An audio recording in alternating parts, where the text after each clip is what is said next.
Good afternoon, and thank you for being here today. We've asked you to convene here with us so that we can share all of the information that we have to provide about the Metro 2 helicopter crash. We are joined today by Sheriff Manuel Gonzalez and Chief Greg Perez, as well as our respective command staff personnel. As you can see, we've elected to hold a joint press conference today. Chief Perez and Sheriff Gonzalez, thank you for making this event happen. As we begin, please note that I may direct your attention to the screen to my left for some pertinent details throughout the press conference. And in just a moment, Sheriff Gonzalez and Chief Perez will each provide their remarks about the incident as well as the personnel that were involved. Afterward, we would like to provide you with a timeline of the events of July 16th as we currently understand them. And before we transition into the comments from our agency leaders, I do need to thank the community in advance for your patience and understanding during this time of crisis. And it is in that spirit of understanding that I must inform you in advance that we will not be fielding questions today at the conclusion of the prepared remarks. However, in preparation for today, we did review many of the questions that we received through our public information office, and I'll do my absolute best to proactively answer as many of those questions as we received in writing over the weekend in advance for you here today. And of course, you are welcome to submit any follow-up questions in writing to our public information officers at the conclusion of today. With that being said, please allow me to introduce Sheriff Gonzalez for his remarks.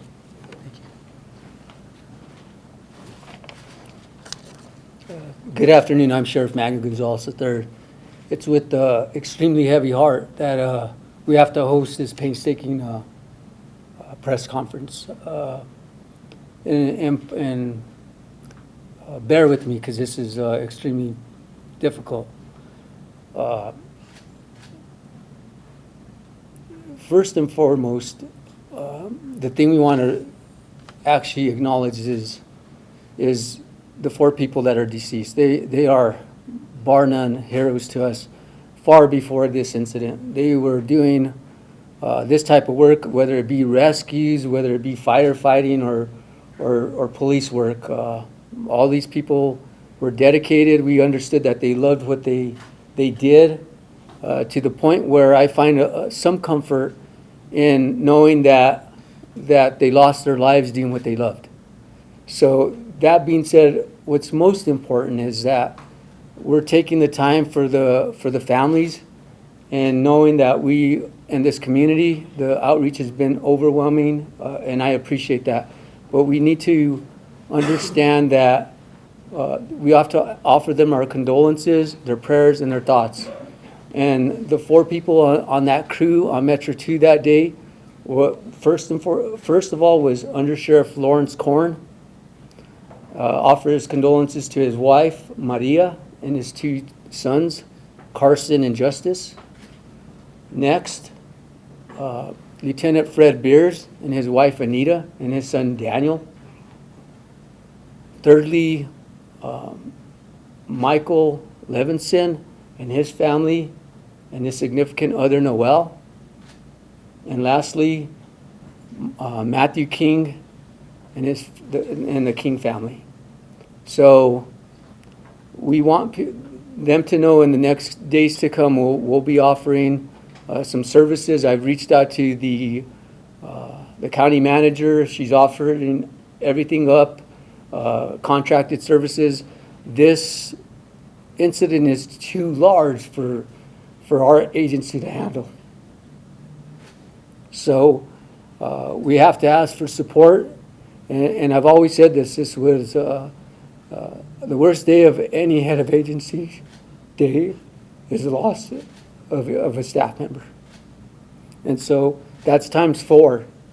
And I say that because those are the crew members that were participating in that service to the Las Vegas, New Mexico, and the fires out there. And what I'll tell you about our Metro Air Support Unit is they never told anybody no. And we should all be grateful for that because they were willing to go out on the helicopter constantly, knowing that that's a high-risk incident or opportunity, but they went out there willingly, and that takes a very special person to be that brave. So moving forward, I'm also concerned about our staff. I'm concerned about the firefighters here and their mental health. So we're going to stay focused on them and the families in the days to come. All the support that you've given in terms of community and the outreach, I'd like to thank you. And we will, we don't have a timeline, I'm going to say, on this incident. All we know is that we're concerned about our staff and our people, and we'll be providing whatever they need. And that's why I wanted to make sure that we did this sooner than later. That being said, I want to turn it over to Chief Greg Perez so he can speak on behalf of the firefighter that was involved. And I'm just going to refer to him as firefighter Matthew King. Chief? Thank you, Sheriff, and thank you all for joining us this afternoon. It's with a heavy heart that we stand in front of you. This has been a tragic 48 hours for Bernalillo County, and we all are at a loss. Trying to put words together to sum up what we're feeling and what we're experiencing, it's not possible. This is one area that we're not professionals in. The men standing behind me and the women, we're professionals in law enforcement, we're professionals in firefighting, we're professionals in medical response. We're not professionals in grieving the loss of fellow members. So we're learning as we go. We know that the most critical piece for us right now at this moment is to take care of the families and provide for them everything and anything that they need. Followed secondly, but not less important, our staff, making sure that the men and women that are still out there right now, this very moment, serving us proudly, are taken care of and that their needs are met at all costs. And lastly is the community, and making sure that the community understands the importance of the process that we're going through and ask for prayers and thoughts for the family members, the victims, and each and every one of the folks behind us and out in the field serving. Again, it's not an area that we're professionals in, and we'd be lying to you if we said that we knew exactly what was going to happen each step of the way. It's our uncharted territory, and I'm thankful that it's uncharted territory. This is one area that I don't want to be an expert, and I don't want to be a professional. But what I will be is a strong hand and a strong shoulder and a strong ear for all of the men and women, irregardless of uniform that they wear, and the community as we work together to grieve the loss of 4 absolutely amazing individuals. Thank you. Thank you, Chief and Sheriff. And with that, I would like to move on to the timeline. If you could direct your attention to the screen to my left. I do have some details about July 16th and what specifically our air unit was doing. Again, I mentioned earlier that this is to the best of our current knowledge. If we do have a correction or revision to some of this information, we will ensure that that is disseminated to you as quickly as we learn about it. But let's start with the morning of July 16th. At around 10:56 hours in the morning, our crews left Double Eagle Airport for a PR event at Valle del Oso on South 2nd Street. They arrived at approximately 11:12 hours. They remained there for several hours at this event, departing at 12:48 in the early afternoon. And they went to retrieve several kayaks that had been left on the Rio Grande River from a previous day's events near Rio Grande and Chamizal Road. Roughly 18 hours, we arrive at Double Eagle Airport. That would have been to do another series of checks before they depart on the longer mission and fuel up as well. 13:48, they depart Double Eagle Airport en route to their primary mission that day, which, as we mentioned in the previous press release, was to assist with the East Mesa fire. Specifically, they were looking at doing bucket drops and some short haul movements to provide equipment and logistical support for some of the fire crews that were on the ground actively fighting that wildfire. 14:50 hours that afternoon, they arrive on scene and begin to do their logistical setup to accomplish the objectives of that mission. 15:05 hours, They launched from the initial scene and performed approximately 20 bucket drops before landing, serving various hot spots and directed by ground crews as far as where they wanted those bucket drops done specifically. 19 hours that afternoon, they arrive at the Las Vegas airport to refuel. 32 hours, they again depart the Las Vegas airport to perform several more bucket drops. It's unknown exactly how many additional bucket drops they performed on the second run. 22 hours, they arrive at the Las Vegas airport to refuel, and they've considered their mission completed for that day, and they make preparations to depart back to Albuquerque. 36 hours, they depart the Las Vegas airport to return back to Double Eagle. And 1918 is their last known location just south of Las Vegas, New Mexico, where, as you all know, the crash site is located there in the hills just south of the city. The response to an incident of this magnitude is quite honestly unprecedented. And one of the amazing things about the law enforcement and first responder family is that the support we receive from one another during these times of need. And we are eternally grateful for that support from all of the agencies around the state who either provided direct support or simply offered their condolences to us over the last several days. There are, however, several specific agencies that I do believe deserve recognition by name. The first individuals who arrived on scene were 2 officers from the New Mexico State Police. I think it goes without saying that it's extremely disturbing to think about the scene that they arrived on. And we know that these 2 officers attempted to render aid to the crash victims on scene when they arrived. We would like to thank them for their courage and their commitment. Second, the San Miguel County Volunteer Fire and Rescue personnel, who also responded to the scene, had the unthinkable task of assisting with the situation in and around the crash site.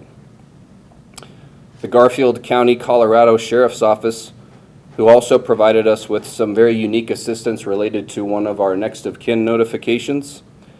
And lastly, the Albuquerque Police Department for their assistance with the OMI escort that took place yesterday afternoon, as we all saw.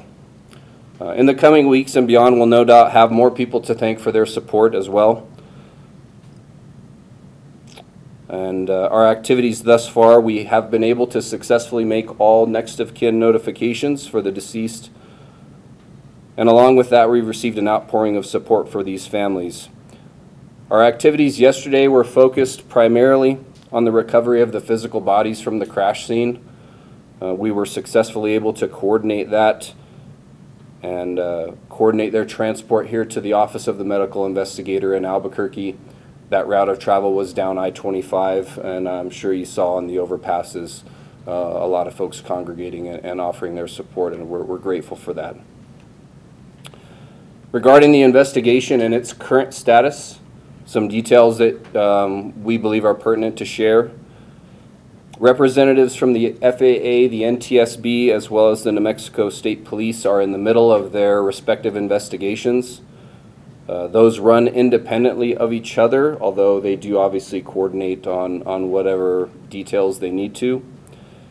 In the coming days, the aircraft wreckage will be removed from the crash site and it will be transported to a secure position or location rather for analysis as a part of those investigations. We do estimate, as the sheriff mentioned, kind of an open-ended timeline. The information that we've been provided is that it could take several months for those investigations to run their course and to conclude. So we just ask for your continued patience and rest assured that we are offering every resource we have to those agencies, whatever they need in order to facilitate those investigations, we are providing to them. And we are going to let that run its course. And at the conclusion of those investigations, we anticipate on providing you with another formal update at that time. But do understand that it could take several months for that to conclude.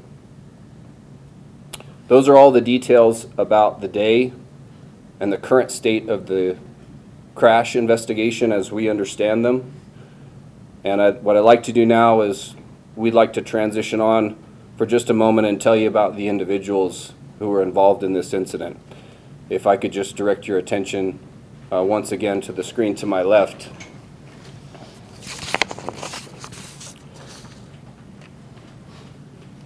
First, Under Sheriff Larry Corrin. He started his career with us on October 20th of 1998. He had over 23 years of service. He was 55 years old, and he is survived by his wife and 2 sons.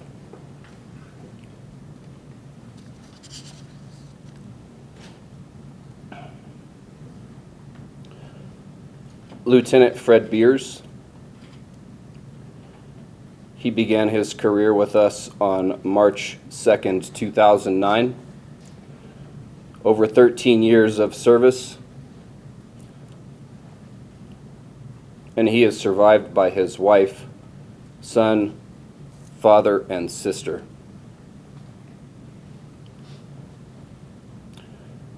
Deputy Michael Levison. He began his career here on December 11th, 2017. Over 4 years of service.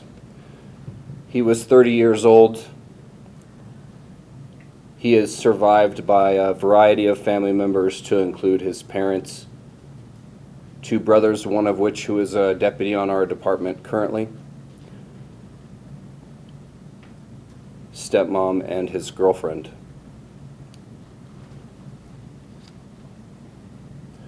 Lieutenant Matthew King from Bernalillo County Fire Rescue.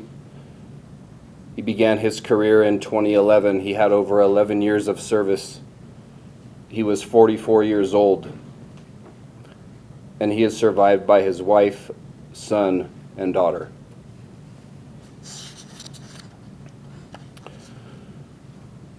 To conclude this afternoon, we've curated a collection of photos that we would like to share with you as we join in a moment of silence for these 4 brave individuals who are no longer with us.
Again, thank you all very much for coming this afternoon. We thank you in advance for your patience, and that concludes our press conference this afternoon. Thank you.